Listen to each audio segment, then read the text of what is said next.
Hello, I'm Dr. Phillip Myers from Nexus Eye Care, and today I'd like to introduce Professor Chameen Samarawickrama, and we're going to be talking about refractive correction surgery for vision. Now, many people, Chameen, have problems wearing glasses. They can be uncomfortable, they can be a nuisance, lots of different reasons. So if you want to be free from glasses, what are your options? Yeah, that's very true. So in a nutshell, if you are wearing glasses, that's because the eye's focus is not on the retina. It's either in front of the retina or behind the retina. And so the principles of refractive surgery is very much about trying to bring the focus back onto the retina. And there's two broad ways that we do that. The first is either laser surgery, and there's a variety of laser techniques to achieve this, that reshapes the cornea and brings the focus back onto that central point that allows the retina to see well. The alternative is lens-based surgery, and that could be either changing the human lens or putting a lens in front of the human lens that once again shifts the focus back to that central point and allows good vision. So laser to change the curvature of the cornea, the front of the eye, is one way of changing the focus or refraction. And then also manipulating the lens inside the eye by replacing it or adding an artificial lens is another way of changing the focus. Good. What about changing the curvature of the cornea? Many people have heard about LASIK as a way of doing this. Is that the best option? So there's three different styles there's three different techniques to change the shape of the cornea using laser. And LASIK is not necessarily the best. It's very much a case of figuring out the best technique to match the patient's individual eyes. So in a nutshell, the three techniques are either surface laser treatment, or PRK or ASLA. And what it does is the laser is directly applied to the surface of the cornea and directly changes the shape. The second is LASIK, which we've all heard about.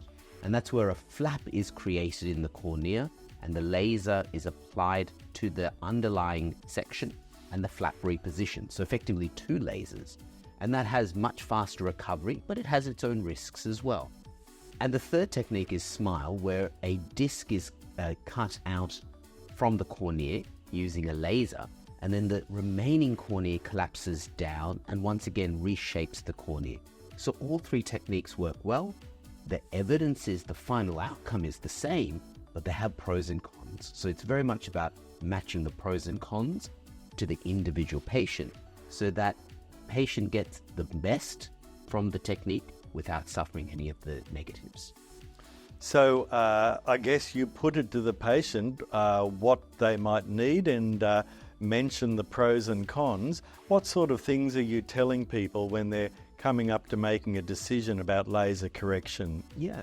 So once again, it's very much depends on the individual eye. So for example, surface treatment or PRK has the most structural integrity because a flap or a disc is not cut out of the cornea.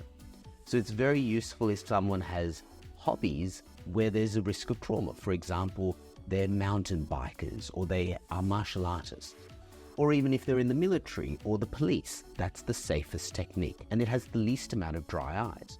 But the downside is that it is quite uncomfortable, particularly for the first few days, and it can take a few weeks for the vision to sharpen up nicely. In contrast, LASIK is very quick, it's very effective, very minimal pain, but the downside is that flap is a structural weak point, and so some people that's not suitable. The other thing is you need a reasonable amount of cornea to allow LASIK. So if the cornea is thin, that might not be an option at all. And likewise, SMILE, you need a reasonable amount of cornea, otherwise you can't do it. And it can only be used for short-sightedness. It can't be used for long-sightedness. So again, it's very much matching the pros and cons to the individual patient. So to summarise, we've been talking about reshaping the curvature of the cornea, the window of the eye, to change the focusing or refraction of a patient to do away with the need for glasses or contact lenses.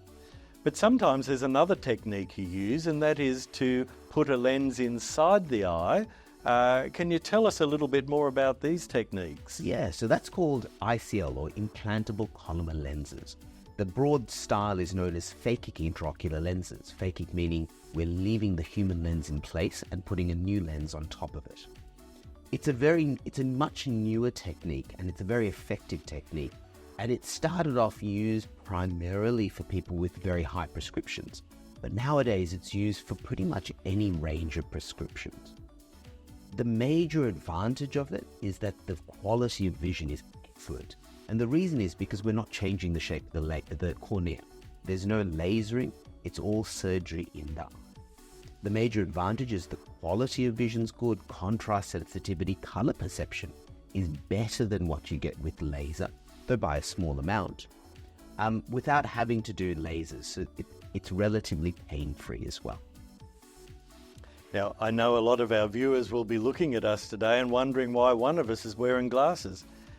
And I often get asked that, why are you wearing glasses if there's a treatment option out there for you? I mean, is everyone suitable for vision correction surgery? Well, look, the short answer is not everyone, but the vast majority have treatment options.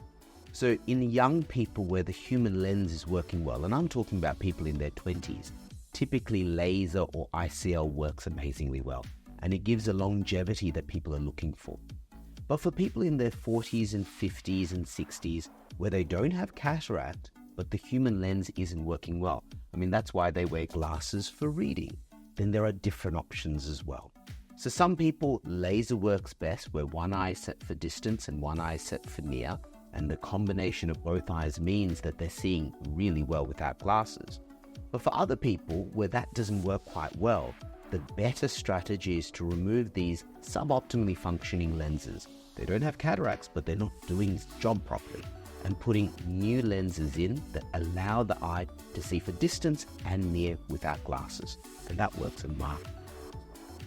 So Chameen, you're talking here about people who might have very good long distance vision, but as time goes on and people enter their 40s, 50s and so on, the ability to see up close is reduced because the natural lens inside the eye is no longer able to flex and change shape and increase the focusing power to allow you to see up close without glasses.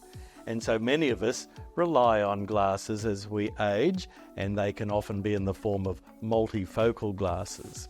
So what can you offer a person with an aging lens, which we call presbyopia, the difficulty in being able to focus up close? The thing that's gaining the greatest prominence now, and is very much in vogue and a very effective treatment, is what we call clear lens extraction. This is where, using surgery, we remove that dysfunctional lens that's not working as well as it should and replace it with what's called a trifocal lens.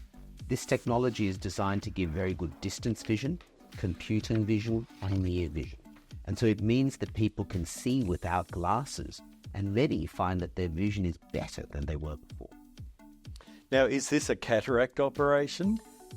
In a way, yes, but in a way, no. So the technique is very much the same as a cataract operation, but the lens does not have a cataract. So it's different in that, or I would say that is the distinction between the two techniques.